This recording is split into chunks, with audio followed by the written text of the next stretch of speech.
And we'll start there for today. Luke chapter 12, verse number 13. And let's start with Musa, and then we'll just read 1 down the line. Okay?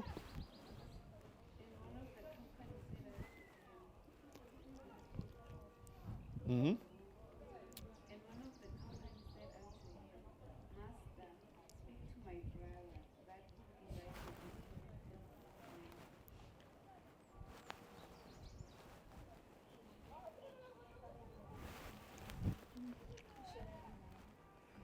Yeah, it's fine. You can read whatever you have there. It's okay. Verse 14. Thanks.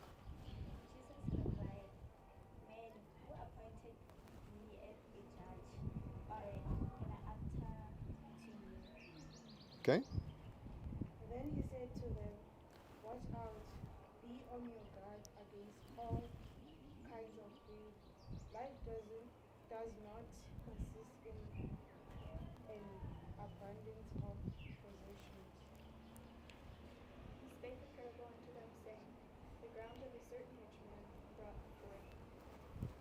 And he thought within himself, saying, What shall I do? Because I have no room where to bestow my fruits. And he said, This will I do. I will put down my barns and build greater, and they will be so yeah. And there I will bestow all my fruits and my goods.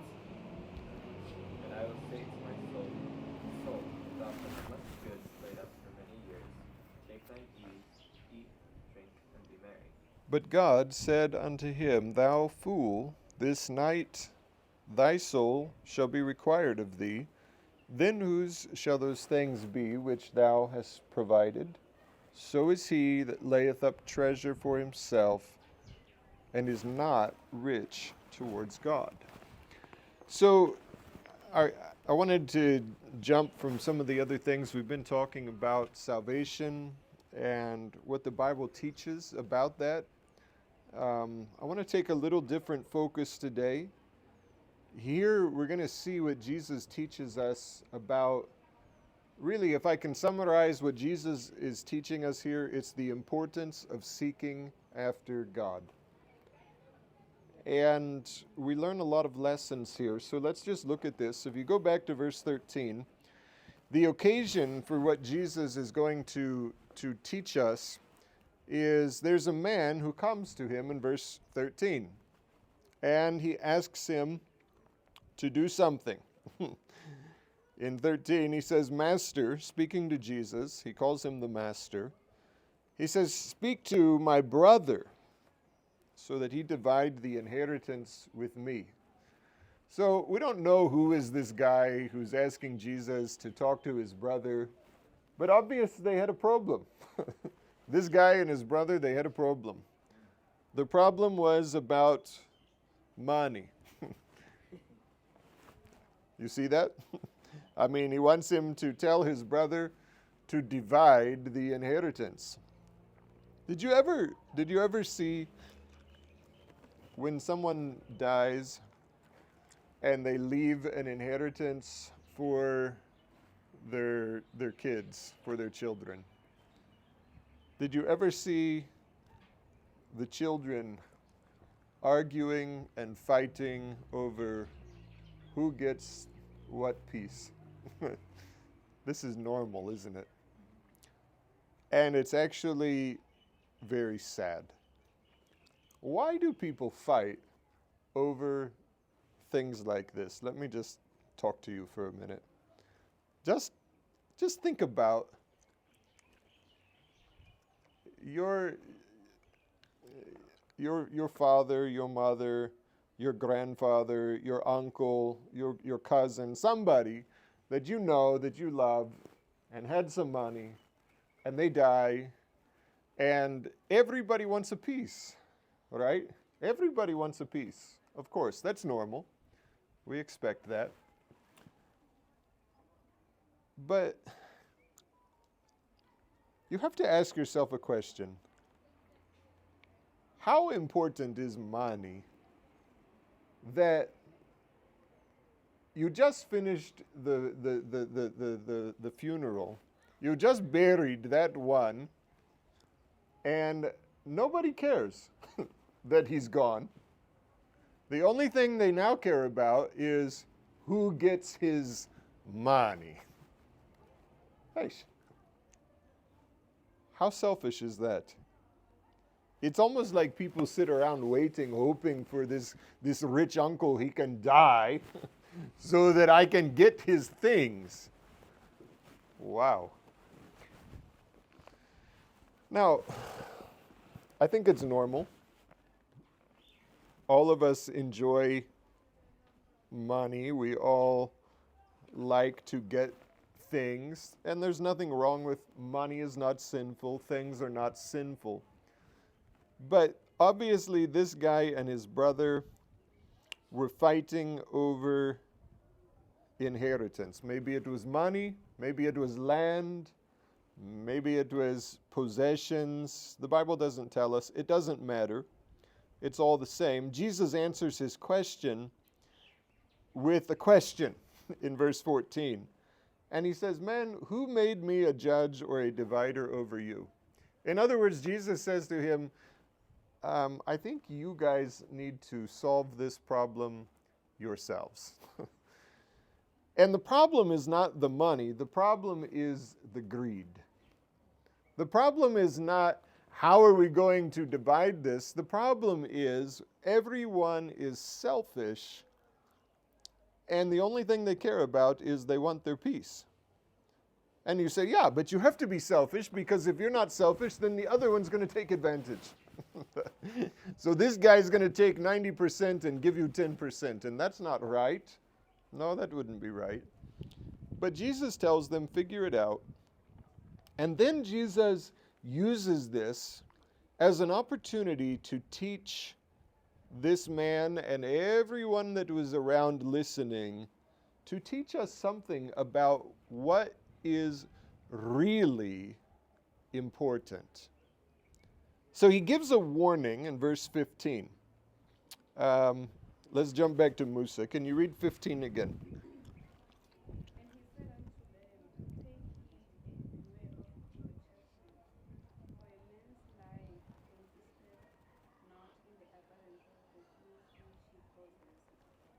So Jesus uses this as an opportunity.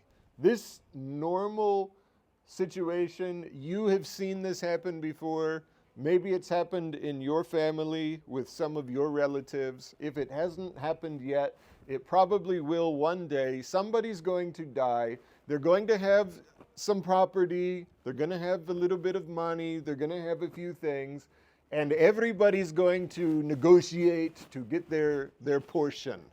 Okay, so we're familiar with this. And we're very familiar with the fighting and the arguing and all of the nonsense that goes along with that. Maybe sometimes you even find yourself involved in that and saying, wow, I can't believe my brother. Hey, who does he think he is? He wants more than me just because he's older than me. Unbelievable. He thinks he's better than me. I can't imagine. Can you imagine? And we go on like this. And we're so focused on getting this piece of whatever. It's so important. So Jesus says, guys, let me teach you something. Take heed. That means be careful. Pay attention. And beware of covetousness.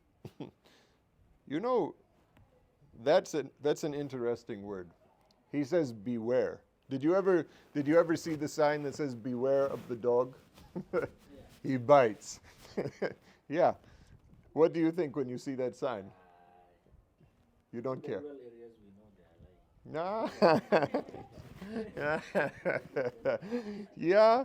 You know, if you're big and strong, maybe you don't care. When you're small and you see that sign, beware of dog, and then here comes the dog, and he's big and he's barking, and he's got big teeth, and you say, nah, I think I'll stay on this side of the gate. I'm not going in there. Okay, there's danger there. There's danger. So Jesus says, beware of covetousness. He doesn't say beware of the dog. He says beware of covetousness. What is covetousness? Let's talk about that for a minute. Jesus says you need to pay attention. You need to be very careful. You need to beware. There's danger here in covetousness. When you hear that word, covetousness, what comes to your mind? What is that? Covetousness.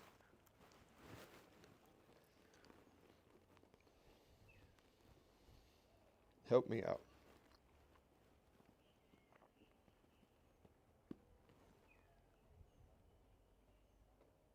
Honestly, it's the first time I'm hearing that word. Is it? Let me give it to you in another form. One of the 10 Commandments says, thou shalt not covet. Covet and covetousness, same thing. Have you heard that one before? Thou shalt not covet. Not familiar with that one either. No, maybe I read it not in King James Version. Okay. Is it the same in NIV? Does it use the same word? I'm not sure. I don't read the NIV. Yeah. I'm not against people that do, but I do believe the King James is the best Bible to use. But one of you ladies that has a different version there, Wandi, could read verse 15. Then he said to them, watch out, be on your guard against all kind of greed. Life does not consist in an abundance of possessions. Okay, there he uses the word greed instead of covetousness. You understand the word greed, eh? What do you think of when you think of greed? Never satisfied, always wants more. Yeah, okay. Greed and covetousness, they're not exactly the same thing, but they are very close. They're closely related. To be greedy is you're never satisfied. You always want something more. Covetousness is the idea that you're not content with what God has provided. You're always looking for something else. You need, and it's the idea that you're willing to sin in order to get it.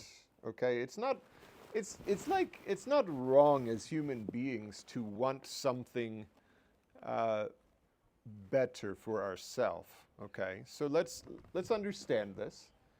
If you're living in Makuku, it's not a sin to say, it would be nice one day to have a better job and enough money to live in a proper house.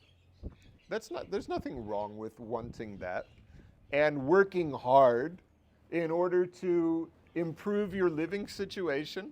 That's not a sin. The Bible would never call that a sin. In fact, the Bible says if a man doesn't work, he shouldn't eat. So there's nothing wrong with eating, okay? And if you work and you work hard and you make enough money to buy some nice food, there's nothing wrong with eating nice food. You don't have to just eat, only porridge. If you want to have porridge and chicken runaways, it's okay. If you want to make a braai and you've worked and God has provided, there's nothing wrong with that. Okay. You like that one? Yeah. You like chicken runaways? Yeah. Okay. I don't. That one's not my favorite. I prefer the flyaways. I like the wings. I don't like the feet. But that's just a preference.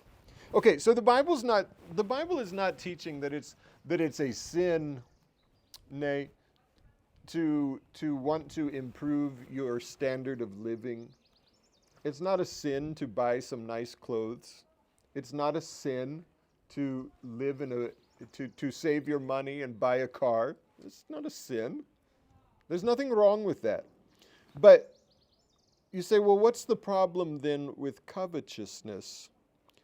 Covetousness is when you are greedy for something that you don't have, and you're willing to sin to get it.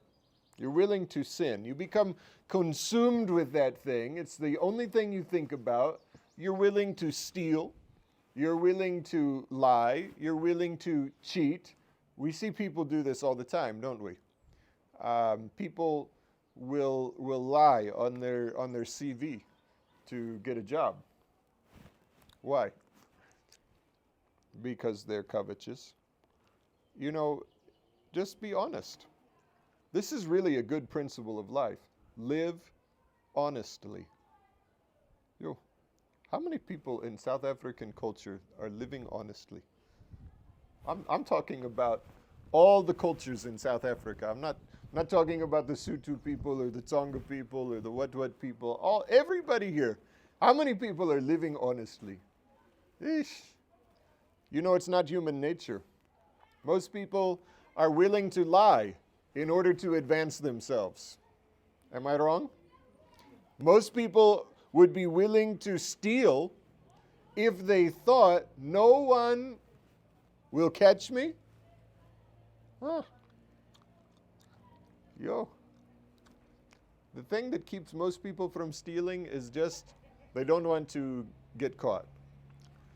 So there's a little bit of fear that prevents them from taking things that don't belong to them. But if they think no one will ever know, there's a cell phone that's just sitting there. Look, nobody's here. If I just quickly put it in my pocket,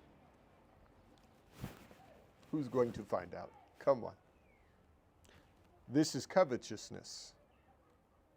You want something, and you want it so badly, you're willing to lie, steal, cheat, or in this case, fight with your brother, this man.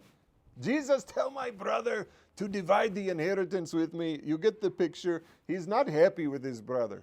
He's willing to ruin his relationship with his brother so he can get a few bucks. Now think about that. What's more valuable? What should be more important to us? Our relationship with our brother, our blood brother, or the inheritance that the father who's died has left behind, and now we're going to fight to see who's going to get the most? The things or the person? Which one is more valuable? According to God, and even us deep down inside we know, it should be the relationship with our brother. Hey, that is of so much more value than this inheritance that our late father left behind. So we're going to fight over, what's the inheritance? Maybe let's just put a number on it. We're going to fight over 50,000 that he left. By the time we sell all of his things, it's 50,000. And it should be 25. But my brother says he's older, he should get 40,000, I should get 10,000. Hey, can you believe it? And now we're going to find Jesus and say, fix my brother. Make him split it 50-50. We're valuing the money more than the relationship. We're so greedy. It wasn't our money anyway. It was our Father's money. And I'm not saying that your brother's right for being unfair and wanting more. He's being greedy too. Okay. But Jesus is saying covetousness is when you want something so badly, you are willing to do wrong in order to get that thing. This is actually a bigger deal than we think about. It's one of the 10 commandments. God put it in the 10 commandments. When he says, thou shalt have no other gods before me, thou shalt not make any graven images. The commandments like thou shalt not kill, thou shalt not commit adultery, thou shalt not steal. thou shalt not covet. You know, we think about sins, and some of them we're like, oh, these are bad sins. You shouldn't murder anybody. That's terrible. You shouldn't rape or kill. You shouldn't steal big things. If you steal $10, nobody cares. But hey, you shouldn't steal somebody's car. Yo, if you steal the Mova, that's a matata. You can't do that. But you know, you can take something small. Like, come on. Nobody cares about a jersey. That is big. Hey, it's too big, eh? The pencil, Yeah. yeah. Yeah. You know, to me, it doesn't matter what it is. If somebody takes something from me, whether it's worth 10 Rand or 1,000 Rand, it's the principle that somebody took something from you that was not theirs. Hey, you feel violated. Like, why didn't you just ask me? I would have given you the 10 Rand. Really? You had to steal it? So, the principle here, this is really important because it touches on thou shalt not covet. It touches on the desires of our heart. In fact, there's a verse in the Bible, I'm not going to turn there, but it says covetousness is idolatry. Idolatry. Idolatry is when we're worshiping another god, right? That's when you worship idols. That's idolatry. When you have another god instead of the one true God of the Bible. So the Bible says covetousness is idolatry.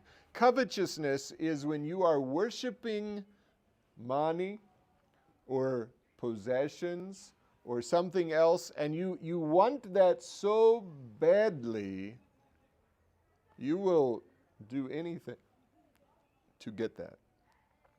You will sin to get that. This is idolatry. You say, Maruti, why are we talking about this?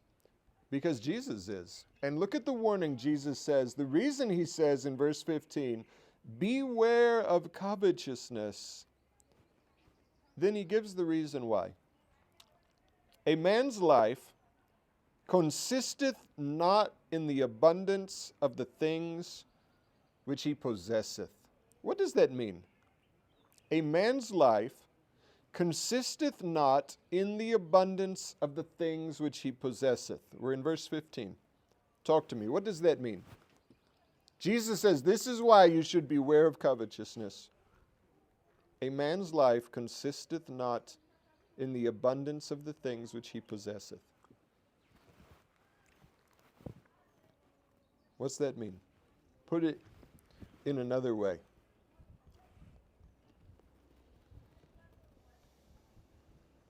Anybody want to try?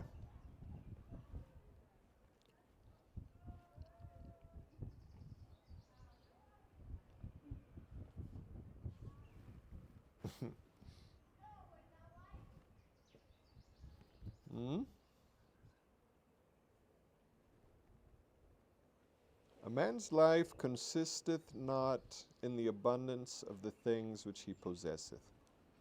What's Jesus saying?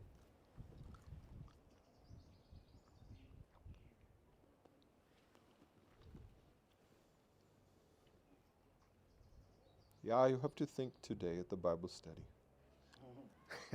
I know it's late. You've been thinking all day in class. What's he saying?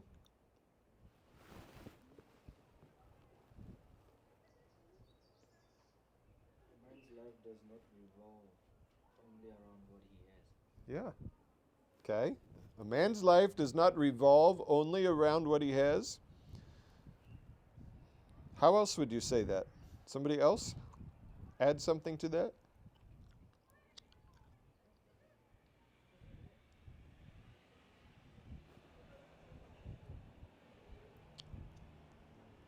Man's life consisteth not in the abundance of the things which he possesseth.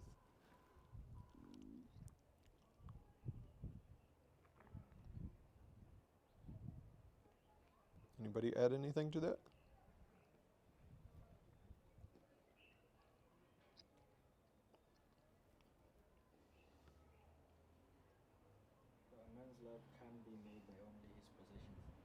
Okay? A man's life can't be made by only his possessions. So how do you, here's a word, success. How do you reach the point where your life is a success? Most people, when they think about that question, they would say, my life will be a success if I, and then they fill in the blank with something that is really, really important to them. My life will be a success if I if I can finish my time at the university with good marks. Or, huh? There you go. My life will be a success as long as I pass at university. Okay? So here, everyone has a different definition. My life will be a success if I can get a position in this field or with this company. My life will be a success if I can live in a double-story house.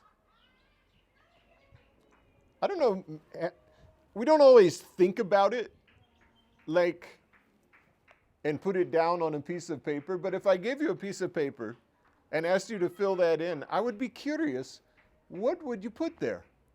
My life will be a success if I get married and have 12 children. And all of you are like, no. Yeah. Okay, I say something funny just to get you thinking again. All right, now I got you warmed up. Okay. You have things that you want out of life.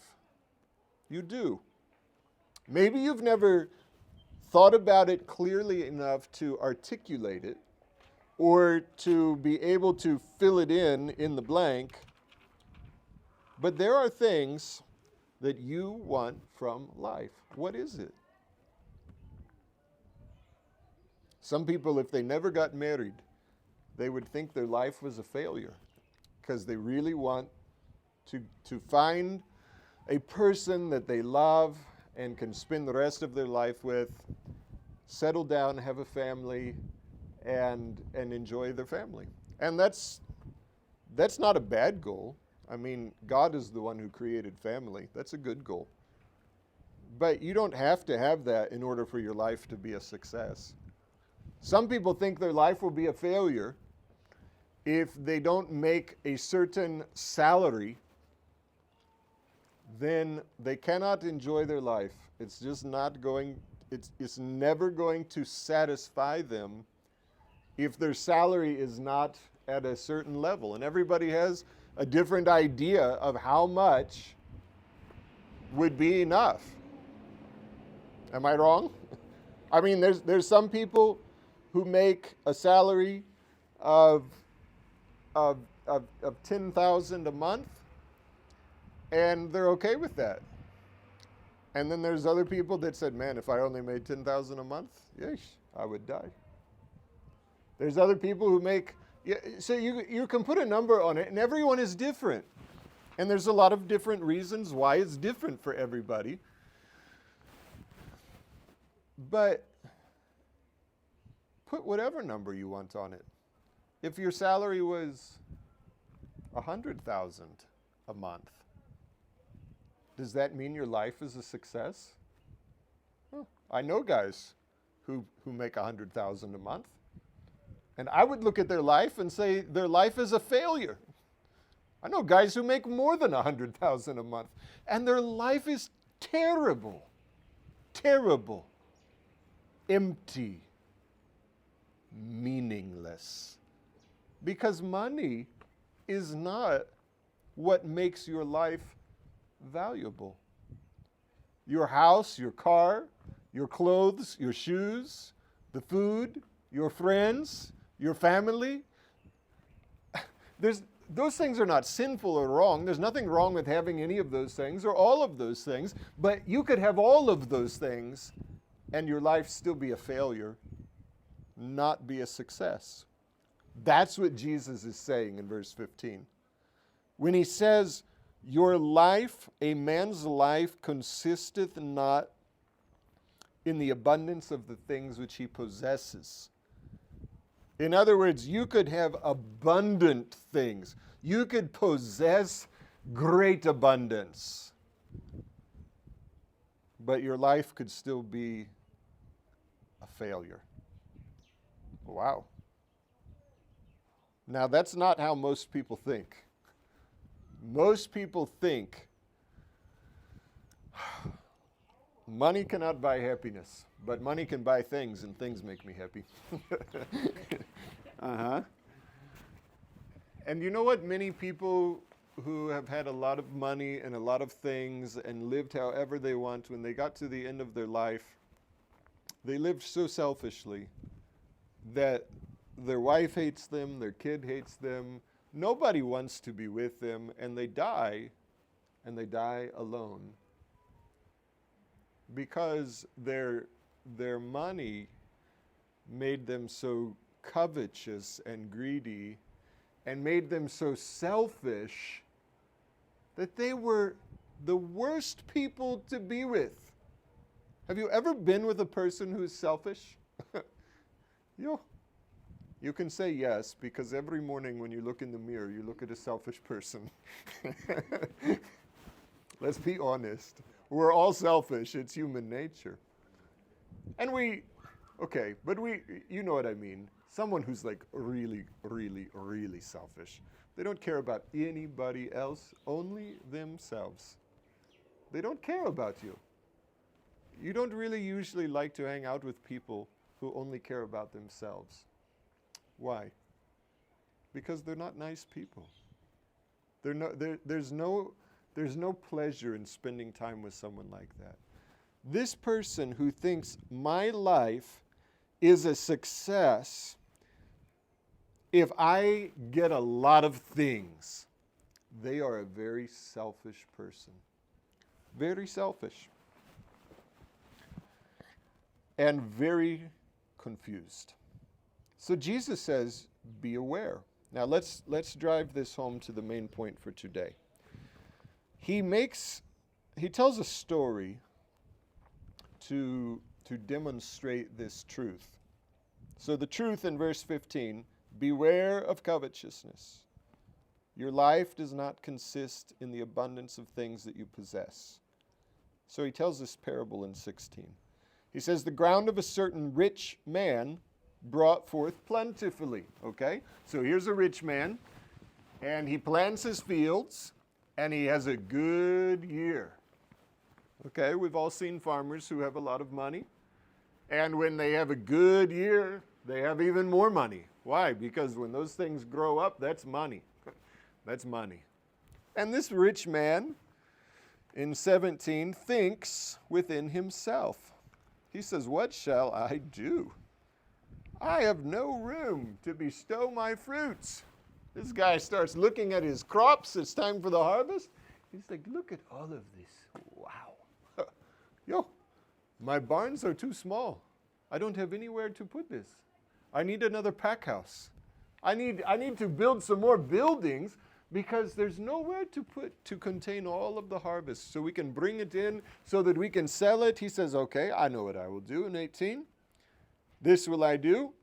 I will pull down my barns and build greater.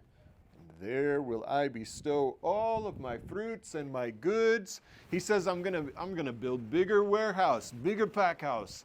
I'm going to put it all there. And then I will say to my soul, in verse 19, here's where he made his mistake. Okay? Up until now, there's not a mistake. It's not wrong to be rich. It's not wrong to plant a field. It's not sin to have a good harvest. It's not even a sin to build a bigger warehouse to be able to put the harvest. That's not the sin. But here comes the sin. In 19, I will say to my soul, he's going to talk to himself. Soul, thou hast much goods laid up for many years. Take thine ease. Eat, drink, and be merry. What does he say to himself? He's like, wow, you are a winner. you are a success. You are unbelievable. You are great. You have accomplished it. You have nothing to worry about, because what could happen to me? Nothing. I have everything now. Now I have everything. I have more than I need. And it's there, and so if I run into any challenge, I'll just go to my storehouse and I'll sell some more of my stuff and I'll be fine. Nothing can happen to me. Do you see where the sin is? Do you see where the problem is? And God says to this man, he calls him a rich fool. He says, "Thou fool, this night thy soul shall be required of thee. Then whose shall those things be which thou hast provided?" You know, that's a really good question. If your life is a success because you get a certain salary, or you drive a certain kind of a car, or you live in a certain neighborhood, or you have brand name shoes and clothes, you have everything that you want. So whatever it looks like to you for your life to be a success, so you get that. Okay. And I hope you do. I'm not against anybody advancing in life. There is nothing wrong with that. But what is wrong is when you get something that you were dreaming of.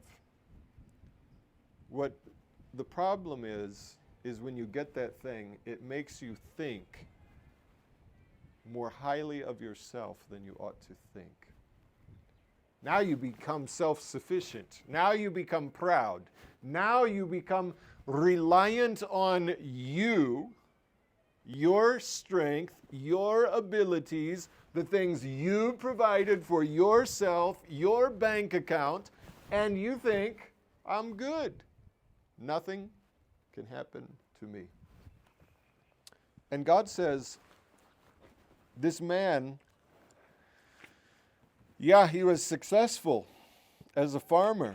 He was successful as a businessman. He was successful.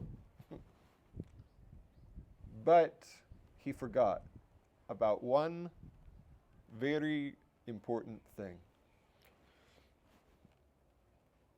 His soul, one day, is going to leave his body. Now listen to me very carefully. The reason that your life does not consist in the abundance of things that you can possess is because all of the things that you could possess in this world only benefit your body. Are you with me? I like things. Things are not sinful. I like having a car, and I hope one day every one of you can have a car. I think it's wonderful if a person can have a car and drive where they need to go. Marta, I remind myself of this every day, or I try to remind myself of this every day. That car is only a tool. Where will that car be in 50 years? That's a Toyota. It'll still be going somewhere. I don't think so. Even though it's a Toyota, in 50 years, it's going to be in a junkyard somewhere. Or some guy's going to be trying to fix it up to make it still keep going, but every other day it's going to have another breakdown. Because, you know, it only benefits my body, actually. It helps my body not have to walk everywhere. That's important the older I get. That car does not benefit my soul. It doesn't benefit my spirit. One day my soul is going to leave my body. My body's going in the ground. That car is going in a junkyard. My cell phone. It's nice to have a cell phone. You like cell phones. I like cell phones. It's good. It only benefits one thing, my body. That's it. One day, the cell phone's going to die, probably before I die. Hey, they build these things to die, don't they? They want you to buy another one. Yeah, they're very clever. So everything that you can possess is going to die. It's going to perish. It's going away. And if it doesn't go away, you are going away. Your body is going to die. And when your body dies, what Jesus says about this man, okay, your soul is required of you. Now whose are all of those things going to belong to? Who's going to get them? Because your body is going in the ground. So this man has all of this wonderful farm. He has a great harvest. He has a lot of money in the bank. He's built new houses. He's built new pack houses. He's got everything except he doesn't have his body. Yo. And he cannot enjoy those things now. Because the only benefit that all of those things are is they benefit his body. Okay, so here is the biggest lie that the devil, one of the biggest lies that the devil has deceived people with. The devil wants you to believe that your life is a success if you get the things of this world. Earthly possessions, material possessions. And it's a very clever lie, okay? Because we all enjoy things. We all like money. We all like a nice car. We all like a good pair of shoes. We all like a new cell phone. We all like, keep going, right? We can just imagine all of the things that we would love. But we forget, all those things are temporary. So you spend your whole life focused on getting things that only benefit your body. And when your body dies, now those things don't benefit you anymore. You don't take them with you. They don't follow you. When your body goes in the ground, your soul and your spirit goes to stand before God.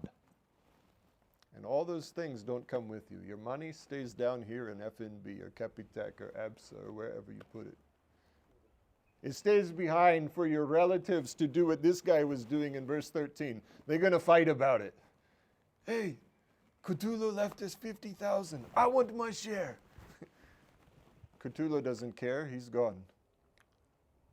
Hey, do you see how this works? You getting the picture? This is a very powerful lesson that Jesus is teaching. It's powerful because it touches every one of us. We know what it means. We love money. We love things. And we are tempted to think that that is the purpose and the value of our life. And that our life will be a success if we can get those things. But it's actually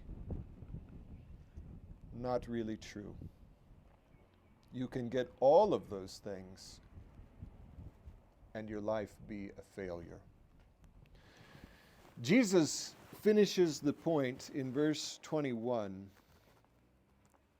after he tells the story, and in verse 20, God says to the man, "You're a fool.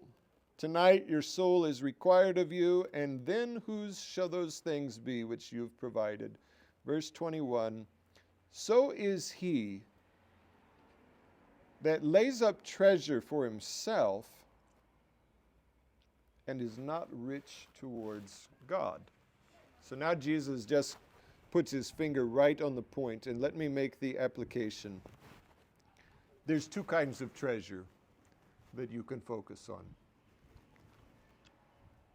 There's earthly treasure, which would include money, material possessions, houses, clothes, food, friends, relationships with people on this earth. I mean, you know, all of these things that most people are living for. Some people, the most important thing to people is to be called Dr. So-and-so. Hey, if I can get my marks, and I can be a doctor, people would respect me. I will be doctor. Don't call me by my first name, call me doctor. To some people, that's success. I'm important. Don't you know who I am? I'm telling you, God doesn't care who you are. You might impress people on this earth. You might demand people call you doctor, but God doesn't care. He's not going to call you doctor. He's God. And to God, you're no different if you're a doctor or if you're living on the street. God's not impressed. So he says you can lay up treasure for yourself, or you can lay up treasure towards God. You can be rich towards God.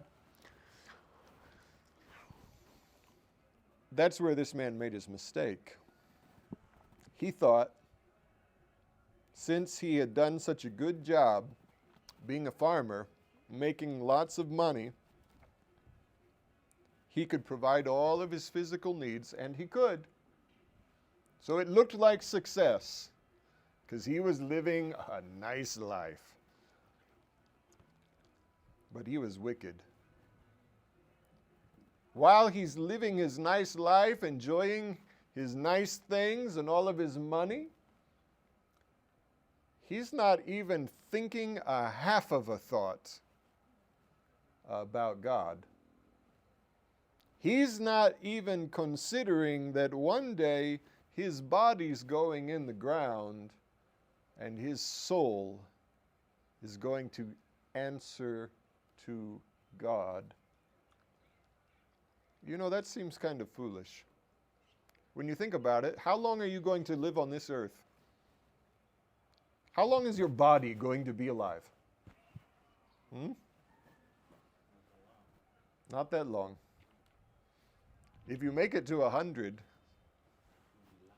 that's a long time. And by the time you get to 100, you're going to be ready to leave this earth because, you're feeling old and everything hurts and you can't do anything anymore. And I wish I could just die.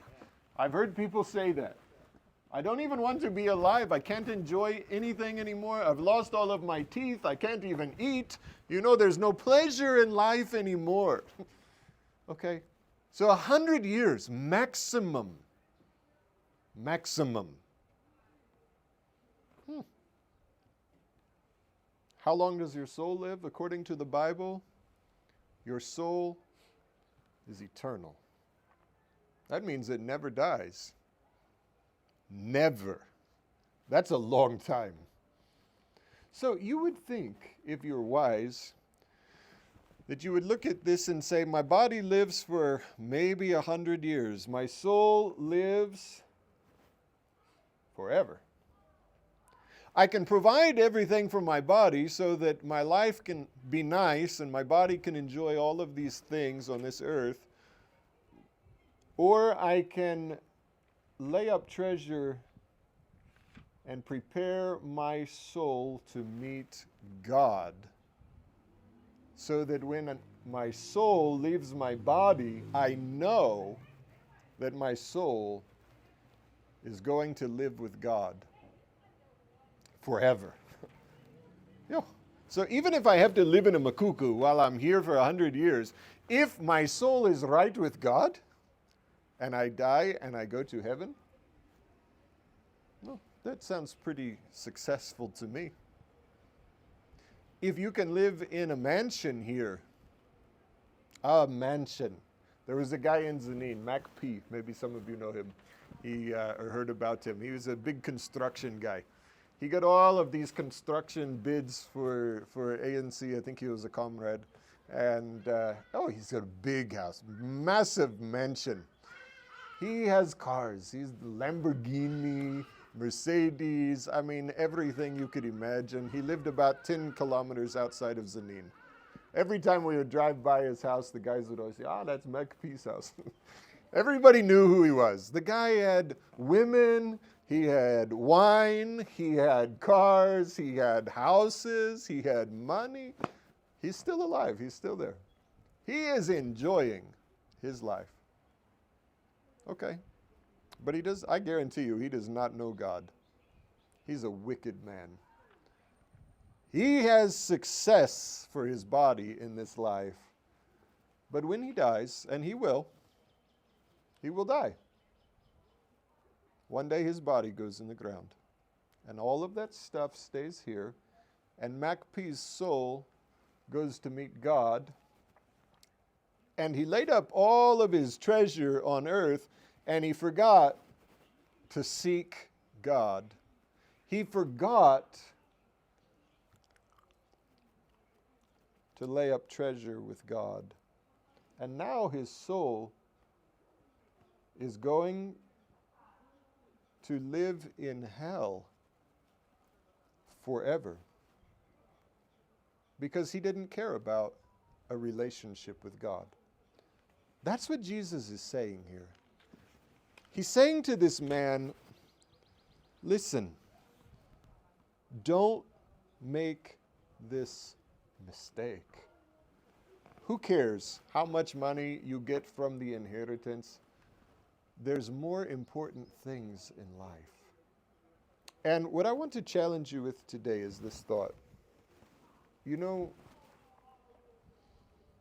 it's not wrong. I'm glad you're here. I'm glad you're getting an education. I hope you can all pass with good marks. I hope you can all one day find a good job and provide for your needs and improve your life's situation.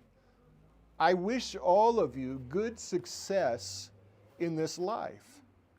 But it will be a failure if that is the only kind of success that you get. It will be a failure. If you get rich in this life, but you are not rich towards God, you have failed terribly. Because this life is very short compared to eternity.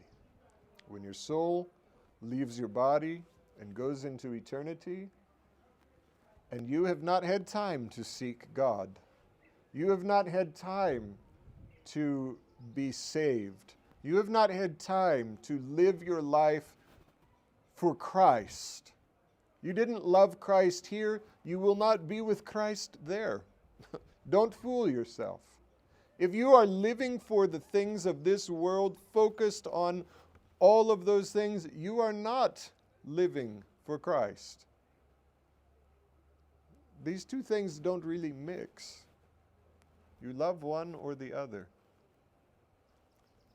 My counsel to you is to really put your focus on laying up treasure towards God. Because there your soul will be forever. Okay, let me stop there.